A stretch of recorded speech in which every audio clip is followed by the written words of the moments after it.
Do I really need to tell you the value of time?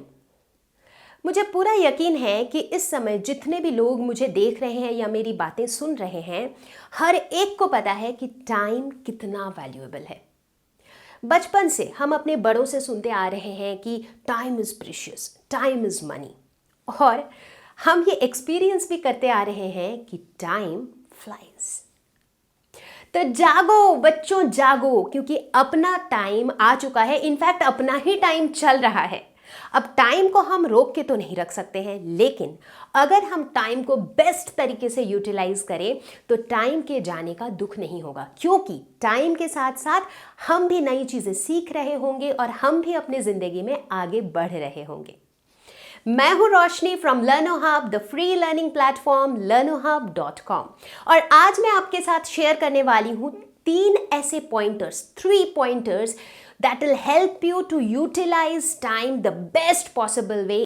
अगर 21 दिन तक आप इन 3 बातों को अच्छे से सुनकर फॉलो करते हो तो ट्रस्ट में बच्चों, आप टाइम को बहुत ही अच्छे से यूज कर पाओगे, ना सिर्फ अभी बट फॉर एवर, और अपने सारे गोल्स अचीव कर पाओगे। फिर से ध्यान देना मेरी बात को, सिर्फ 3 बातें।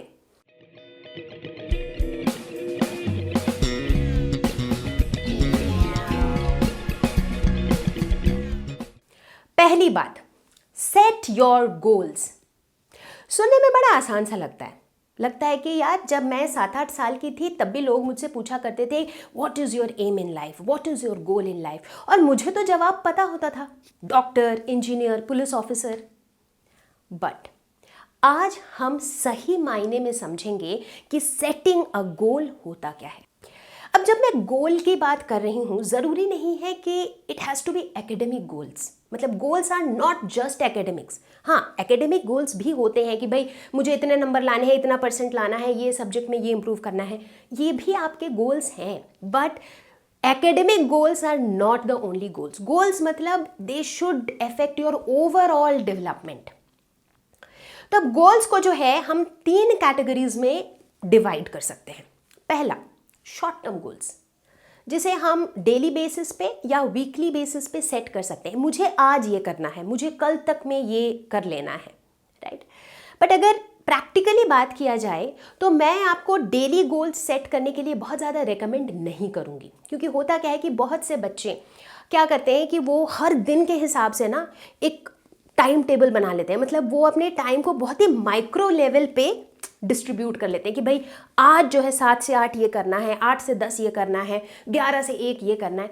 तो होता क्या है कि जब आप खुद को इतने ज़्यादा माइक्रो लेवल पे बांध लेते हो टाइम के साथ, उसमें दिक्कत ये आती है कि आप इसे फॉलो नहीं कर पाते हो। अब मान लो मैंने सोचा कि भाई आज मुझे ये अचीव करना है, बट फॉर सम रीज़न आज मेरी तबीयत ख़राब हो गई और मैं नहीं कर पाई, तो मेरी जो ये पूरी प्लानिंग है ना, वो मेस्ड अप हो गया, राइट। तो मैं ये सजेस्ट करूंगी कि शॉर्ट टर्म गोल्स को आप वीकली गोल्स रख सकते हो, दे आर डिसेंट इनफ। दूसरा गोल है लॉन्ग टर्म गोल्स, यानी कि कोई भी ऐसी चीज़ जिसे आप लेट्स से 2 साल में अचीव करना चाहते हो, या 4 साल में अचीव करना चाहते हो, या फिर 1 साल के बाद अचीव करना चाहते हो। एग्जाम्पल लेते हैं, सब मान लेते हैं कि आप अभी क्लास 9th में हो, तो आपने एक लॉन्ग टर्म गोल सेट किया कि क्लास 9 के एंड तक, मतलब इस 1 साल के एंड तक मुझे ये अचीव करना है, ठीक है। या फिर आपने ऐसा एक लॉन्ग टर्म गोल सेट किया कि 12th के बाद मुझे इंजीनियरिंग कॉलेज में, इस इंजीनियरिंग कॉलेज में एडमिशन लेना है। तो बेसिकली यहाँ पर आप जो गोल सेट कर रहे हो वो आप 4 साल के लिए सेट कर रहे हो कि भाई 4 साल के बाद मुझे वहाँ जाना है, राइट। तो ये हो गया आपका लॉन्ग टर्म गोल्स। अब तीसरा, जो कि अक्सर ही हम इग्नोर मार देते हैं, but this is very very crucial. तीसरा है वेरी लॉन्ग टर्म गोल, जिसे हम कह सकते हैं पर्पस ऑफ लाइफ। हम सब की पूरे ज़िंदगी में हम क्या हासिल करना चाहते हैं, हमारी इस पूरी ज़िंदगी का एक पर्पस होना चाहिए। और मेरे हिसाब से गोल्स तो हम सबके अलग होते हैं, short term goals, long term goals सबके अलग होते हैं हमारे अपने पर्सनल चॉइसेस के हिसाब से, लेकिन जो पर्पस ऑफ लाइफ है वो हम सबका सेम भी हो सकता है। And it could be that I want to be the best version of myself. Time के साथ साथ मैं अपने आप में कुछ ना कुछ इम्प्रूवमेंट लाती रहूं, मेरे में काफ़ी पॉजिटिव चीज़ें हैं, नेगेटिव चीज़ें हैं, but I will have to always focus that I become the best possible version of myself. अब ये जो तीनों गोल्स की मैंने बात की, ये सारे अलाइंड होने चाहिए। आपके शॉर्ट टर्म गोल्स ऐसे होने चाहिए that they should help you to achieve your long term goals. आपके लॉन्ग टर्म गोल्स ऐसे होने चाहिए that they should help you to achieve the purpose of your life. So कुल मिला के जब हमें ये पता होगा कि व्हाट इज आवर गोल, तो हमें पता होगा कि हमें कैसे जाना है। मतलब इसे आप इस एग्जाम्पल से देखो कि अगर आप ट्रेन पे बैठ गए हो बट आपको पता नहीं है कि जाना कहाँ है, तो क्या आपको जर्नी का मज़ा आएगा? क्योंकि पूरे जर्नी में आप यही सोचते रहोगे कि पता नहीं कहाँ जाए, कहाँ पहुँच जाए, पता नहीं, राइट? बट अगर जब आप ट्रेन पे चढ़ रहे हो, आपको पता है कि हाँ मुझे यहाँ जाना है, तो आप अपने जर्नी का मज़ा भी ले पाओगे, है कि नहीं? अब बहुत से बच्चे पूछेंगे कि क्या बहुत ज़रूरी है कि इस एज में, मतलब हो सकता है कि अभी आप 15 साल के हो या 16 साल के हो, तो क्या अभी से ही इतनी लंबी प्लानिंग करनी ज़रूरी है? ज़रूरी है। एटलीस्ट आपको ये पता होना चाहिए कि भाई ट्रेन में चढ़ के आपको कश्मीर जाना है या कन्याकुमारी, कैसे जाना है ये आप धीरे धीरे टाइम के साथ खुद ही फिगर आउट कर लोगे। तो कुल मिला के हमें एवरी सेकेंड को इस तरीके से यूटिलाइज करना है ताकि हम अपने लॉन्ग टर्म गोल की तरफ या हम अपने लाइफ के पर्पस की तरफ आगे बढ़ते जाएं। दूसरी बात, प्लान योर टाइम। अब हमने गोल तो सेट कर लिया, बट उस गोल को अचीव कैसे करेंगे? उसे अचीव करने के लिए बहुत ज़रूरी है कि हम अपने टाइम को प्लान करें। अब यहाँ पर मैं स्टूडेंट्स के पर्सपेक्टिव से थोड़ा ज़्यादा बात करूँगी क्योंकि यहाँ पर काफ़ी सारे स्टूडेंट्स होंगे। तो जहाँ हम टाइम को प्लान करने की बात करने लगते हैं तो बच्चों के दिमाग में क्या आता है? Time table. एग्जैक्टली, है ना? बहुत से बच्चे ऐसे होते हैं जिन्हें लगता है कि यार एक टाइम टेबल लिखा, अच्छे से एकदम पेपर में लिखा और अपने डेस्क के सामने चिपका दिया, मतलब आधा काम हो गया। बट एक्चुअली कुछ काम नहीं हुआ उससे। अगर आप उसे फॉलो नहीं कर रहे हो तो वो टाइम टेबल बनाने में आपने जो टाइम लगाया है वो भी टाइम आपका वेस्ट हुआ है, राइट? तो भले ही आप इसे पेपर में लिख के अपने सामने रख के फॉलो करो या फिर आप अपने माइंड में एक टाइम टेबल बना के रखो कि भाई मुझे आज ये करना है या मुझे इस हफ्ते तक ये करना है, कैसे भी करो, but it is very important that you plan your time. अब बहुत से बच्चे पिछले कुछ महीनों से मेरे पास लिख रहे हैं, कोई मेल पे, कोई फेसबुक पर, कोई यूट्यूब पर, कि मैम आप ना मुझे एक टाइम टेबल बना के दे दो और मैं बस उसे अच्छे से फॉलो करूँगा।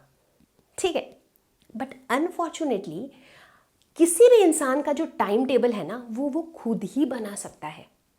चाहे कोई कितना भी अच्छा टाइम टेबल बना दे, बट कभी भी कोई किसी और का बनाया हुआ टाइम टेबल आपका बेस्ट टाइम टेबल नहीं हो सकता है। मान लो, एक बार के लिए मान लो कि मैंने एक टाइम टेबल बनाया मस्त वाला और मैंने आपको दे दिया, बट मैंने बनाया है टाइम टेबल तो मैंने अपने हिसाब से बनाया है, राइट? जैसे कि मैं एक मॉर्निंग पर्सन हूँ, मुझे लगता है कि यार सुबह सुबह उठ के ना मैं कुछ भी काम करती हूँ तो मैं एकदम फुल कंसंट्रेशन से कर पाती हूँ। तो मैंने जो टाइम टेबल बनाया उसमें मैंने लिख दिया कि सुबह 5 बजे से लेकर 7 बजे तक आपको पढ़ाई करनी है। अब ये टाइम टेबल आपको मिला, आप उस टाइम टेबल को देख के सोच रहे हो कि यार मैं तो इतनी सुबह उठ ही नहीं पाऊंगा, मैं तो लेट उठता हूँ क्योंकि मैं रात में लेट सोता हूँ। लेकिन चलो मान लो कि नहीं यार मैम ने दिया है तो फॉलो करते हैं, तो रो पीट के मान लो आप उठ भी गए 5 बजे। बट क्या आपको लगता है कि 5 बजे आपका ब्रेन मोस्ट एक्टिव स्टेट में होगा कुछ भी ग्रास्प करने के लिए, कुछ भी पढ़ने के लिए? शायद नहीं होगा। तो क्या ये टाइम टेबल आपके लिए बेस्ट टाइम टेबल है? नहीं है। तो अब आप पूछोगे कि फिर मैं आपको कैसे हेल्प करूंगी टाइम टेबल बनाने के लिए? तो मैं बेसिकली अभी आपके साथ कुछ ऐसे पॉइंट शेयर करूंगी जिसे आपको अपने दिमाग में रखना है जब आप अपना टाइम टेबल बना रहे हो। तो इससे पहले कि आप अपना टाइम टेबल बनाना शुरू करो, सबसे पहले आपको खुद से 4 सवाल पूछने हैं, 4 क्वेश्चंस पूछने हैं और उनके आंसर एक पेपर में लिखना है। ठीक है? सबसे पहला सवाल, which is that time of the day when you are most active and which is that part of the day when you are least active? दिन का कौन सा ऐसा टाइम है जब आप बहुत ही ज़्यादा एक्टिव रहते हो, आपको लगता है कि एकदम कुछ भी पढ़ेंगे फटाफट समझ में आएगा, और कौन सा वाला टाइम है जब आप बिल्कुल सुस्त रहते हो? दूसरा सवाल, what are your strengths and weaknesses? फिर मैं स्टूडेंट्स के पर्सपेक्टिव से अगर बात करूं तो बच्चों के लिए जो है अपने स्टूडेंट लाइफ में पढ़ाई, करियर, ये बहुत इंपॉर्टेंट चीज़ें होती हैं, राइट। तो अगर मैं आपके पर्सपेक्टिव से देखूं तो स्ट्रेंथ्स मतलब कुछ भी हो सकता है पढ़ाई रिलेटेड, कि भाई ये सब्जेक्ट मेरा काफ़ी स्ट्रांग है, वो भी आपका स्ट्रेंथ हो सकता है। या फिर आप एक क्विक लर्नर हो, बहुत जल्दी आप चीज़ें ग्रैस्प कर लेते हो, ये आपका स्ट्रेंथ हो सकता है। ठीक उसी तरह आपके वीकनेसेस क्या है, कोई सब्जेक्ट कमज़ोर है, या फिर आपसे मेमोराइज नहीं होता है आसानी से, या फिर आप चीज़ें जल्दी भूल जाते हो, इस तरह की चीज़ें आपकी वीकनेसेस हो सकती हैं। तो आपको अपने स्ट्रेंथ्स और वीकनेसेस नोट डाउन करने हैं। चलो भाई, तो टाइम तो ब्लॉक हो गया हमारे कैलेंडर में। अब हम थोड़ा सा और डिटेल में डिस्कस करेंगे हमारे स्टडी टाइम के बारे में, जो कि 4 से 7 घंटे का स्लॉट है हमारा। ठीक है, अब बच्चों ये बात समझो आप अच्छे से कि consistency is the key. Consistency बहुत ज़रूरी है। अगर आपने डिसाइड किया है कि मैं डेली 5 घंटे पढ़ूंगा, मतलब आपको डेली 5 घंटे पढ़ने हैं। ऐसा नहीं कि आज 5 घंटे पढ़ा, कल 2 घंटे पढ़ा, परसों 1 घंटे पढ़ा, उसके बाद 7 घंटे पढ़ लिया। That doesn't work. ठीक है, 5 घंटे मतलब डेली आपको 5 घंटे पढ़ने हैं। अब एक्सेप्शंस हो सकते हैं, कभी आपकी तबीयत खराब हो गई, कभी आपको किसी फंक्शन पे जाना है, कभी आप आउट ऑफ स्टेशन हो, कुछ भी हो सकता है, तब शायद आप नहीं पढ़ पा रहे हो। तो उस समय आप क्या करोगे, आपके पास आपका बफर टाइम है ना, बफर टाइम को यूज़ करने की कोशिश करोगे और कॉम्पेंसेट करोगे उस तरीके से। और इसीलिए हम अपने कैलेंडर में काफ़ी सारा एक्स्ट्रा टाइम रखते हैं, ताकि हमारी लाइफ में ना सिर्फ पढ़ाई ना रहे, सब कुछ हम करने के लिए अफोर्ड कर सकें, है कि नहीं। तो कंसिस्टेंसी बहुत इंपॉर्टेंट है। अब देखो, जब हम स्टडी आवर्स के जो ये 3 स्लॉट्स हैं हमारे, जिन 3 स्लॉट्स में हम पढ़ने वाले हैं, हम कैसे डिसाइड करें कि कब क्या पढ़ना चाहिए, है ना। तो अब ये जो हमने 3 स्लॉट्स लिए हैं, लेट अस से कि इसमें से कोई एक स्लॉट ऐसे टाइम पे आपने लिया है जब आपका ब्रेन मोस्ट एक्टिव स्टेट में है, बिल्कुल आप फ्रेश हो, दिमाग बहुत चल रहा है तेज़। तो ऐसे टाइम पे आप क्या पढ़ोगे, लॉजिकल चीज़ें, कॉन्सेप्चुअल चीज़ें, जहाँ पर होता है ना कुछ लॉजिक होता है, कुछ समझना है, उसको समझ के कहीं अप्लाई करना है, जैसे कि maths, physics, problem solving type की चीज़ें, ये सब कुछ आप ऐसे टाइम पे पढ़ोगे।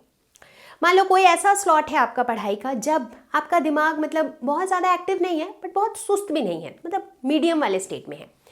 अब आप पढ़ सकते हो याद करने वाली चीज़ें। बहुत सारे ऐसे आपके सब्जेक्ट्स होते हैं जहाँ पर आपको कई चीज़ें याद करनी पड़ती हैं, और बहुत से बच्चे ऐसे होते हैं जिन्हें याद करने में बड़ी दिक्कत आती है। जैसे बायो हो गया, हिस्ट्री हो गया, इसमें आपको काफ़ी चीज़ें याद करनी पड़ती है, साइंटिस्ट्स के नाम, डेट्स, ठीक है ना। तो आप क्या करोगे, आप खुद के लिए मेमोरी टिप्स बना सकते हो, कुछ नेमोनिक्स बना सकते हो, कुछ फनी सा मेमोरी टिप बना सकते हो, राइट, ताकि आपको चीज़ें याद रहे, राइट। बहुत से बच्चे जो मेरे वीडियोस फॉलो करते हैं उन्होंने देखा होगा, रिसेंटली मैंने एक पीरियोडिक टेबल सॉन्ग बनाया था, कुछ फनी सा एक म्यूज़िक डाल के एक सॉन्ग बनाया ताकि बच्चों को याद रहे आसानी से। तो आप भी इसी तरह से अपने मेमोरी टिप्स बना सकते हो। अब बात करते हैं एक ऐसे स्लॉट की जब आप बहुत ज़्यादा एक्टिव नहीं हो। अब आप पूछोगे कि मैम बट फिर वैसा मैं स्टडी स्लॉट रखूँ ही क्यों, राइट। अगर आपको ऐसा लगता है कि आपको 5 घंटे पढ़ने हैं और 5 घंटे के जो स्लॉट्स हैं वो सारे आपके एक्टिव स्टेट में फॉल कर रहे हैं, देन ग्रेट, ऑसम। बट सब बच्चों के साथ ऐसा होता नहीं है, क्योंकि पूरे दिन में हमारा ब्रेन मोस्ट एक्टिव स्टेट में कई बार बहुत कम टाइम के लिए होता है, मे बी 3-4 घंटे के लिए होता है या 2-3 घंटे के लिए होता है। तो अगर आपका कोई भी स्टडी स्लॉट ऐसे टाइम पे पढ़ रहा है जब आपका ब्रेन इतना एक्टिव है नहीं, या फिर जैसे सोने से पहले आप शाम को पढ़ाई कर रहे हो से 7 से 9, तो क्या होता है 9 बजते बजते ना थोड़ी नींद भी आने लगती है, थोड़े आप सुस्त होने लगते हो। तो ऐसे टाइम पे आप क्या कर सकते हो, ऐसे टाइम पे आप कर सकते हो रिवाइज। क्यों, क्योंकि आपके ब्रेन को पूरा एफर्ट नहीं लगाना है चीज़ों को समझने के लिए, आप चीज़ों को समझ चुके हो, बस एक बार दोबारा रिवाइज कर रहे हो। तो या तो आप रिवीजन कर सकते हो ऐसे टाइम पे, या फिर आप कुछ बहुत इंटरेस्टिंग सब्जेक्ट पिक कर सकते हो जिसको देखते ही ना आपका एकदम, जिसे कहते हैं ना, ब्रेन बिल्कुल वापस से काम करने लगता है। तो बहुत से बच्चे होते हैं जिन्हें कोई कोई चीज़ बहुत इंटरेस्टिंग लगती है, राइट, कि किसी को मैथ्स बहुत फन लगता है, बहुत इंटरेस्टिंग लगता है, तो जैसे ही मैथ्स की बुक निकाली तो भाई एकदम मूड बन गया पढ़ने का, राइट। तो या तो आप बहुत इंटरेस्टिंग चीज़ लो या फिर आप रिवीजन वाली चीज़ें उस समय ले सकते हो, ठीक है। एक और बहुत इंपॉर्टेंट बात का ध्यान रखना है कि जब भी ये आप स्लॉट्स असाइन करो अपने सब्जेक्ट्स को, तो जो आपके स्ट्रॉन्ग सब्जेक्ट्स हैं उनके कंपैरिजन में आपके वीक सब्जेक्ट्स को आप टाइम थोड़ा ज़्यादा दो, क्योंकि वो सब्जेक्ट आपके कमज़ोर हैं तो उन्हें पढ़ने में आपको टाइम थोड़ा ज़्यादा लगेगा, है कि नहीं। तो इसीलिए इस बात का आपको अलग से ध्यान देना है। एक और लास्ट बात कि जब भी आप अपना टाइम टेबल प्लान करते हो, एक दिन में एक ही सब्जेक्ट मत पढ़ो, ठीक है। मान लो एक दिन में आप 5 घंटे पढ़ाई कर रहे हो, हर स्लॉट में फिजिक्स मत पढ़ो, कम से कम 2 से 3 सब्जेक्ट एक दिन में पढ़ो। अगर 3 नहीं भी तो कम से कम 2 सब्जेक्ट्स पढ़ो, क्योंकि जब आप अलग अलग चीज़ें पढ़ते हो ना तो आपको वो मोनोटोनस वाली फीलिंग नहीं आती है, तो चीज़ों को आप ज़्यादा अच्छे से ग्रैस्प और रिटेन करते हो। अब ये एक एक्सेप्शन है कि भाई अगर कल फिजिक्स का एग्जाम है मैम, तो आज मैं केमिस्ट्री या मैथ्स तो नहीं पढ़ूंगा। ऑब्वियस ही बात है कि अगर कल फिजिक्स का एग्जाम है तब तो आज आपको फिजिक्स ही पढ़ना पड़ेगा। बट अभी फिलहाल हम जिस तरह के टाइम टेबल की बात कर रहे हैं वो एक रेगुलर रूटीन की हम बात कर रहे हैं, राइट। मतलब अभी थ्रू आउट द ईयर, तो ऐसे टाइम पर आप इस तरीके से अपना टाइम प्लान कर सकते हो। Last but not the least, do not be over ambitious. ऐसा नहीं कि भाई मैं तो एक ही दिन में ना मैथ्स का पूरा चैप्टर 50 क्वेश्चन सॉल्व कर लूंगा। Don't be over ambitious. कई बार क्या होता है ना, आप इतने ओवर एम्बिशियस हो जाते हो, एकदम टाइम टेबल तो बनाते हो बिल्कुल रॉकेट की स्पीड से कि भाई सब कुछ खत्म हो जाएगा 2 महीने में, बट जब आप वो एक्चुअली करने जाते हो, जब एक्चुअली एग्जीक्यूट करने जाते हो, तो वहाँ पर आप फेल हो जाते हो। तो इसीलिए टाइम टेबल जो है काफ़ी जेनरसली बनाओ, वैसे ही बनाओ जैसा आपको लगता है कि आप कर पाओगे, ठीक है। ग्रेट। तो अब हम आते हैं तीसरी बात पे, और तीसरी बात क्या है?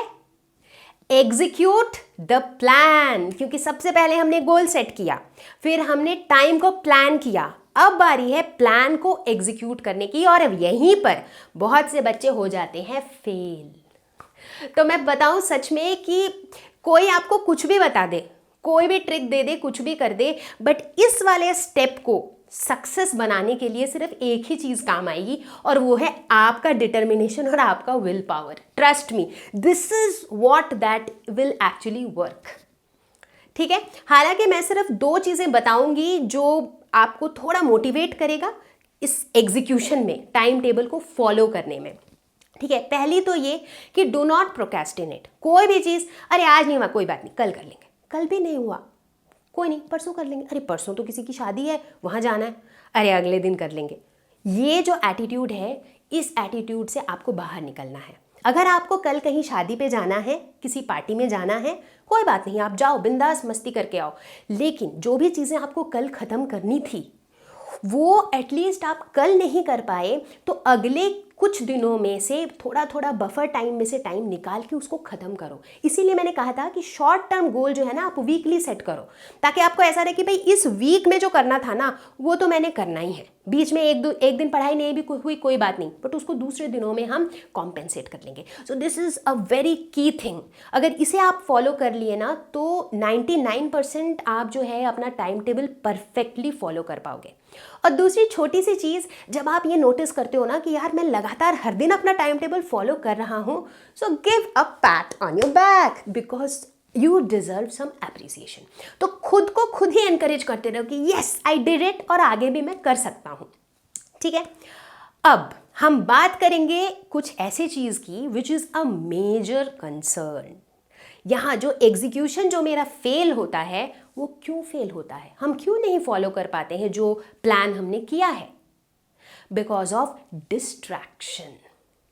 डिस्ट्रैक्शन की वजह से we end up wasting a lot of time.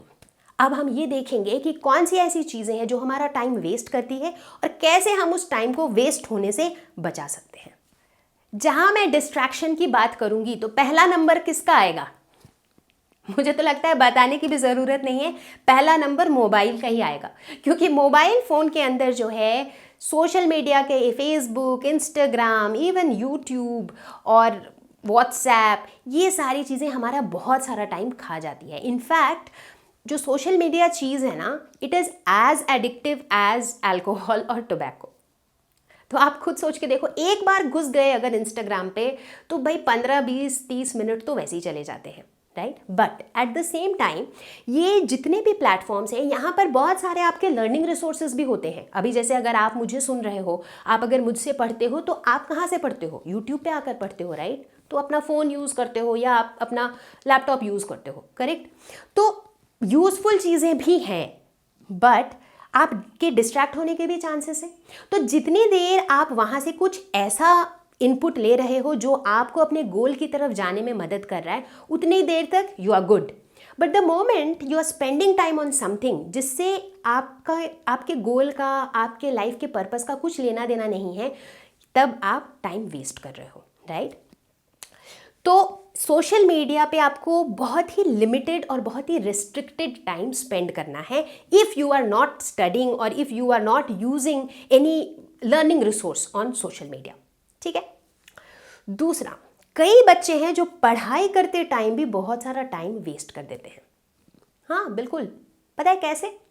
आपने सोचा कि आज इस 2 घंटे में जो है ना मैं मैथ्स का ये टॉपिक खत्म करूंगा। अब हुआ ये, जब आप पढ़ने बैठे तो आप उस टॉपिक के अंदर कोई तो चीज़ में फंस गए, आपको समझ नहीं आ रहा है। आपने बहुत ट्राई किया, बुक से पढ़ा, कहीं और से भी पढ़ा, वीडियो भी देखा, कुछ कुछ किया, बट स्टिल एक कोई डाउट आ गया और आप उसी डाउट में उलझे रह गए। बहुत बार क्या होता है कि बच्चे ना वहीं पे उलझे रह जाते हैं और उनका वो पूरा 2 घंटा वेस्ट हो जाता है। होता क्या है, ना तो वो पढ़ पाते, ना आगे बढ़ पाते, और वो टाइम हो जाता है बर्बाद। करेक्ट? तो ऐसे में क्या करोगे आप? अगर आपको कोई एक टॉपिक नहीं समझ आए, कोई बात नहीं, उसको नोट करके रखते हैं, जो भी हमारा डाउट है टीचर से पूछ लेंगे, आगे के टॉपिक पे बढ़ते हैं, राइट? कई बार क्या होता है, पढ़ते पढ़ते, अब जैसे मैथ्स या फिजिक्स जैसे सब्जेक्ट्स में आप बहुत सारे क्वेश्चन सॉल्व करते हो, राइट? क्वेश्चन सॉल्व किए बिना कुछ समझ नहीं आता है, और जहाँ क्वेश्चन सॉल्व करते हो वहाँ लंबे लंबे कैलकुलेशंस भी होते हैं। अब कैलकुलेशंस टाइम ले लेते हैं, और कई बार क्या होता है ना, इतना टाइम लगा के कैलकुलेट किया और लास्ट में जो है आंसर गलत आ गया, बड़ी झंझट है। तो कई बार इस तरह के कैलकुलेशन एरर्स में भी आप फंस के रह जाते हो। अब देखो, जब आप घर पे पढ़ रहे हो ना, तो एक दिन में आपको 20-30 मैथ्स के क्वेश्चंस करने हैं या 20-30 फिजिक्स के न्यूमेरिकल सॉल्व करने हैं, तो बहुत सारी कैलकुलेशन करनी होती है। तो घर पर थोड़ा सा टाइम बचाने के लिए you can use calculator to ease your calculation, ताकि उस समय जब आप घर पे पढ़ रहे हो, सेल्फ स्टडी कर रहे हो, तो एटलीस्ट आपका वो कैलकुलेशन वाला टाइम बचे और वो जो एरर्स के साथ आप जूझ रहे थे वो वाला टाइम भी बचे। कई बार आपको ये भी मदद मिलती है कि जैसे कुछ कॉम्प्लिकेटेड कैलकुलेशन है, लॉग वाले हैं, एक्सपोनेंशियल वाले हैं, टू द पावर वाले हैं, आपने कैलकुलेट किया बट बुक के आंसर से मैच नहीं किया, तो हो सकता है बीच में कैलकुलेशन में कहीं गलती हो गई हो, तब भी आप कैलकुलेटर की हेल्प ले करके वेरीफाई कर सकते हो कि भाई जो आप कैलकुलेट कर रहे हो, जो कैलकुलेटर बता रहा है सही है कि नहीं। अब यहाँ पर मैं एक बात और बता दूं कि आपके एग्जाम में कैलकुलेटर्स अलाउड नहीं होंगे, तो इसीलिए जब एग्जाम की आप फाइनल प्रिपरेशन कर रहे होंगे, उससे पहले जब आप मॉक टेस्ट वगैरह लिख रहे हो, तब आप कैलकुलेटर यूज मत करो। लेकिन जब आप रेगुलर में स्टडी कर रहे हो और जब बल्क में क्वेश्चन सॉल्व कर रहे हो, then calculators could be a great help.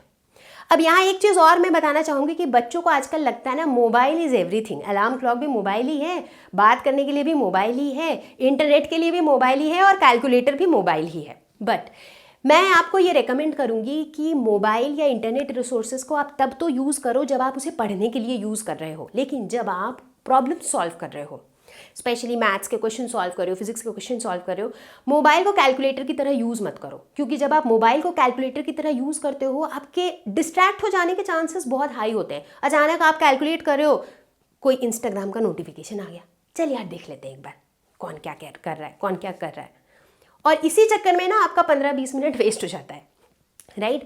तो हम बिल्कुल अफोर्ड नहीं कर सकते, क्योंकि हम पूरे दिन में 5 ही घंटे तो पढ़ रहे हैं, अब उसके अंदर भी हम इतना सारा टाइम वेस्ट नहीं कर सकते।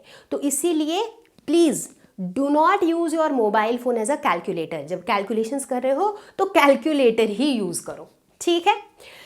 तो ये कुछ टिप्स थे जिससे आप पढ़ाई के वक्त टाइम वेस्ट बचा सकते हो।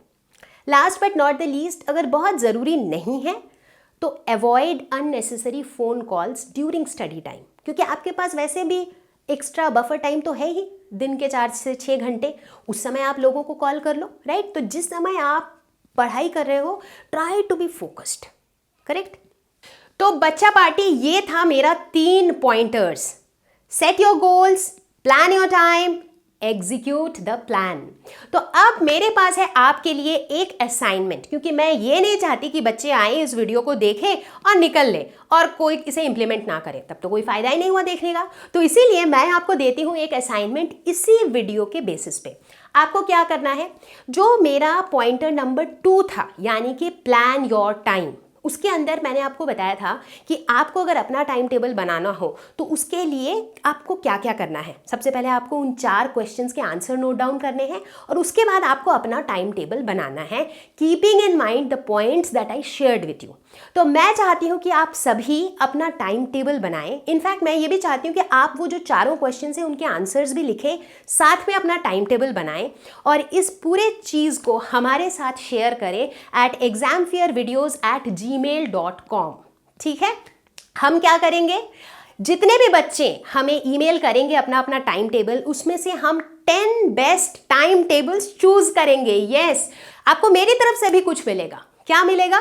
तो इन 10 बच्चों के साथ मैं करूंगी एक जूम कॉल, जिसके अंदर मैं आपके टाइम टेबल को आपके हिसाब से और बेहतर बनाऊंगी, ताकि आपके पास होगा बेस्ट टाइम टेबल। तो बच्चा party, this is going to be very interesting. तो हम आप सबके ईमेल की वेट करेंगे। आप सबको अपने अपने ईमेल्स examfearvideos@gmail.com पे भेजना है। Is that clear? तो हम ये सारी डिटेल जो है डिस्क्रिप्शन पे भी लिख देंगे। तो मुझे इंतजार रहेगा आप सभी के ईमेल का, क्योंकि मुझे इंतजार रहेगा एक अच्छे टाइम टेबल फॉर्मेट का, क्योंकि ये बहुत दिनों से डिमांड आ रही थी बच्चों की और मैं सच में चाहती हूँ कि बच्चे एक बहुत अच्छा टाइम टेबल बनाएं और अच्छे तरीके से अपने टाइम को यूज़ कर पाए। मुझे उम्मीद है कि आपको वीडियो पसंद आया होगा। मैं आपको जल्दी ही मिलूंगी एक नए टॉपिक के साथ, एक नए वीडियो के साथ। Till then, stay home, stay safe, take care, bye bye.